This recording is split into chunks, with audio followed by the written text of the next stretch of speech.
Well, welcome back this week to an analysis behind the news. I'm going to talk about the Ukraine. I'm going to talk about something that's called the North American Union. And last, what our leaders are trying to do in the way of establishing better ties with China's military. Now, we have to go back in time to understand all three of these things and how they tie together, how they're interrelated. Because the American people are not aware of the tactics at the other side, and by the other side I mean those who are enemies of the United States and the Constitution, and what they've been trying to do through worldwide communism in the United States, and everything else to bring about something they call the New World Order.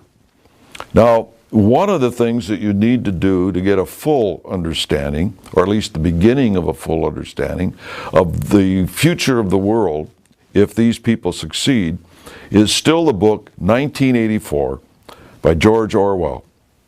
And in that book, he shows that really the scheme was to divide the earth into three portions, all fighting each other sometime or another, with A and B fighting C, or B and C fighting A, but perpetual war to be able to control the people that lived in these regions so that they would be more concerned about the war and fighting in the name of patriotism to save their so-called country than they would be about their own leaders being terrible dictators. But at the top, there was an inner party.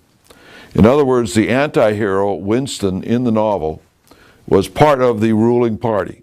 He did not know that there was a party above the party, just as there's always been a party above the Communist Party. All you have to do is read the forewords written by Frederick Engels of the various editions of the Communist Manifesto, and in there he admits that this was all done by a secret society. At the publication date of the Communist Manifesto, they came out with an open Communist Party, but they retained the covert secret society. Later, Engels tried to convince people that they did away with the secret part, but they never really did, he admitted in another portion of his writings. So there was the party, above that the inner party, and the earth was divided into three, or that was the plan, and that's been the plan since at least 1850. You can find that in a book called The New Rome, written by two German communists who resided in the United States. And the earth would be divided mainly between Russia, the United States, and they said probably China, but they weren't sure. But that would probably be the case. Now then, by the way, they also said that the future war would probably be fought in the air and any number of things of that nature. So the world was to be, divided into three. But they would be controlled at the top. While everybody else at the bottom thought they were fighting one another, at the top they would be working together to actually rule the earth. So that's really what's going on today. How does this tie into the Ukraine? Well, let's talk about one other thing before we get there, and that's this. That there were two basic radical movements in the United States which moved forward from the period of 1820s into present. And they were, one, that we would make the United States into a world empire, that we would formulate a world government through the empire of the United States by constantly expanding the United States.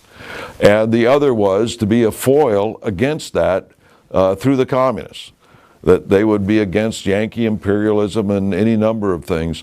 They had the same goal, however, of a world empire. And that has always been the goal of these individuals, a one world government, a world parliament, a world court, that sort of thing. That has been their ultimate goal.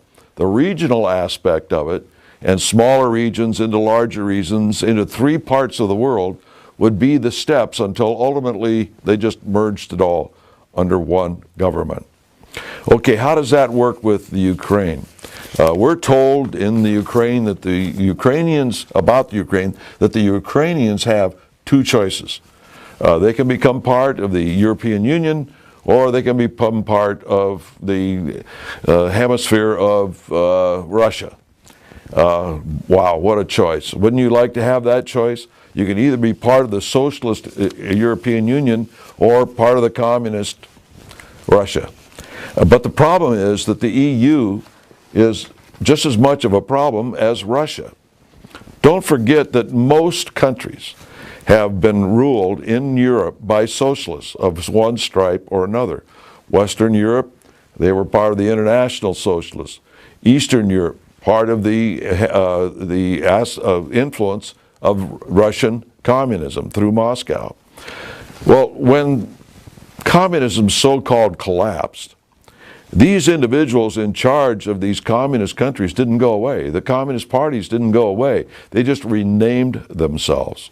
And they retained the people that were in the government all along. They just named number 2 or number 3 in the communist apparatus as the leader, and these names were unrecognizable to the West. As a result, they thought they weren't communists when they were ex-communists.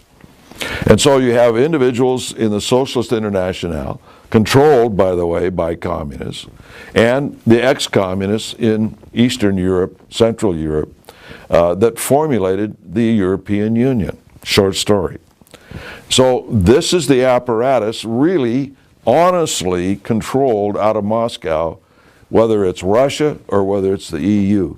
The Moscow Russians control the European hemisphere, if you will. That will become part of the whole third that we're talking about in the plot of 1984.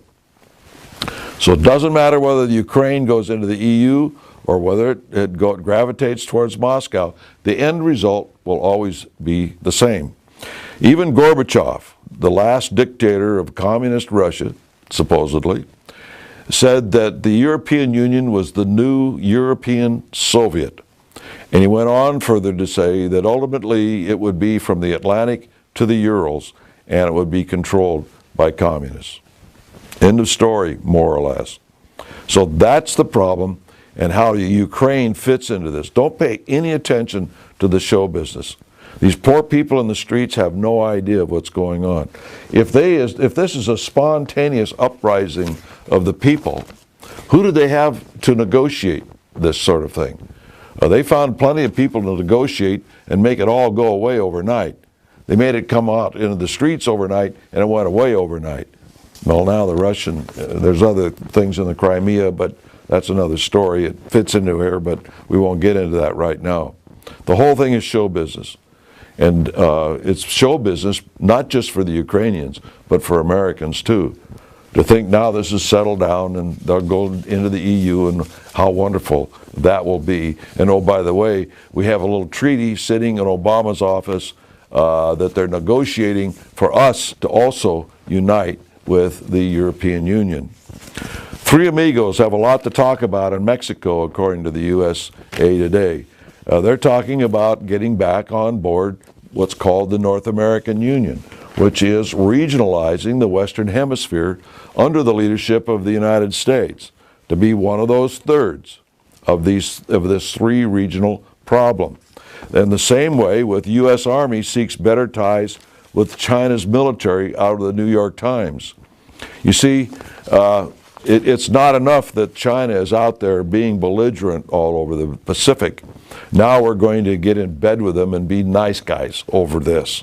You see, at the top, it will be controlled. These three regions will be fighting one another, but at the top, it will be controlled. I don't know if you've noticed it in the last several months, last year or so, but Obama's getting rid of an awful lot of generals and admirals and replacing them with people that love the New World Order. These things are a problem. It fits a pattern. So when you see these things, you can tie them all together into the master plan of the New World Order, of the world being divided into three parts, and they're just manipulating people to embrace this program for a variety of reasons. Some, with us, it's free trade, for instance. That is the mantra for regionalizing the United States into the North American Union and then possibly with the European Union. But at any rate, it will be divided into thirds. 1/3 Chinese, 1/3 Russian, and 1/3 American. And they'll get us all warring one another so that in the name of patriotism, we'll stand still for anything within our own country in the name of the war effort. And that is the master plan. Don't ever forget. And one other thing that is a primary goal. They actually have two goals, these individuals. One is a new world order, and the second is the elimination of religion completely, unless it is controlled by the state. This has been the pattern and the aims of these individuals since 1776 in Europe. Until next week, we'll see you then.